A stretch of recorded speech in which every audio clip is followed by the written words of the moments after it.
Mga kasipag, iba pala yung napunta natin mga kasipag. Hindi pala ito yung spot na dapat natin puntahan para panaan ng isda.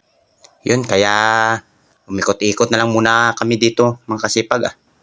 Yan, kasama pala natin yung mga pamangkin ko mga kasipag. Yan, papana kami ng isda mga kasipag kaso parang hindi tong spot na dapat namin puntahan. Boulevard to mga kasipag eh. Galaan pala to dito sa amin, sa Cadiz. For the first time, sa totoo lang mga kasipag, ngayon ako napunta dito eh. Meron pala yan dito. Ngayon lang tayo nakagala-gala eh.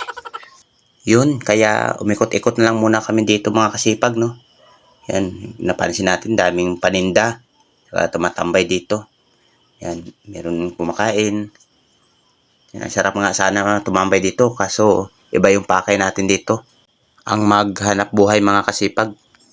Yun, dapat pala doon tayo pupunta mamaya mga kasipag oh.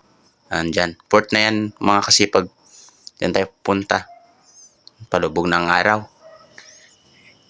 Gumala-gala muna kami dito. Yung pinuntahan namin yung pinakadulo dito. Yan, doon tayo mamaya pupunta mga kasipag. Paggabi na mga kasipag. Tara, punta na tayo doon.